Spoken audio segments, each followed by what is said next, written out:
ഉത്തരേന്ത്യയിലും വടക്കുകിഴക്കൻ സംസ്ഥാനങ്ങളിലും മഴക്കെടുതി രൂക്ഷമാണ്. അസമിൽ പ്രളയക്കെടുതിയിൽ 78 പേർ മരിച്ചു. ഒഡീഷയിലും കനത്ത മഴ തുടരുകയാണ്. ഉത്തരാഖണ്ഡിൽ മണ്ണിടിച്ചിലിനെ തുടർന്ന് കേദാർനാഥ് യാത്ര തടസ്സപ്പെട്ടു.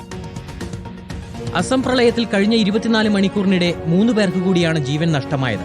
7 ജില്ലകളിലായി 3 ലക്ഷത്തിലധികം പേരെ പ്രളയം ബാധിച്ചു. ദുരന്തബാധിത പ്രദേശങ്ങളിൽ NDRF, SDRF, സൈന്യം എന്നിവരുടെ നേതൃത്വത്തിൽ രക്ഷാപ്രവർത്തനം ഊർജിതമായി തുടരുകയാണ്. ഒഡീഷയിലും മഴക്കെടുതി രൂക്ഷമാണ്. 35,000-ഓളം പേരെ ദുരിതാശ്വാസ ക്യാമ്പുകളിലേക്ക് മാറ്റി. അതേസമയം ഉത്തരാഖണ്ഡിലെ രുദ്രപ്രയാഗിൽ കേദാർനാഥ് യാത്ര കടന്നുപോകുന്ന ഗൌരികുണ്ട് ഗേറ്റിന് സമീപം മണ്ണിടിച്ചിലുണ്ടായി. ഇതോടെ കേദാർനാഥ് യാത്ര താൽക്കാലികമായി നിർത്തിവെച്ചു. മേഖലയിൽ നിന്ന് മണ്ണ് നീക്കാനുള്ള നടപടികൾ പുരോഗമിക്കുകയാണ്. കനത്ത ജാഗ്രതയിലാണ് മറ്റ് വടക്ക് കിഴക്കൻ സംസ്ഥാനങ്ങൾ. വെള്ളപ്പൊക്കം, മണ്ണിടിച്ചിൽ എന്നിവയ്ക്ക് സാധ്യതയുണ്ട് എന്ന് അധികൃതർ അറിയിച്ചു.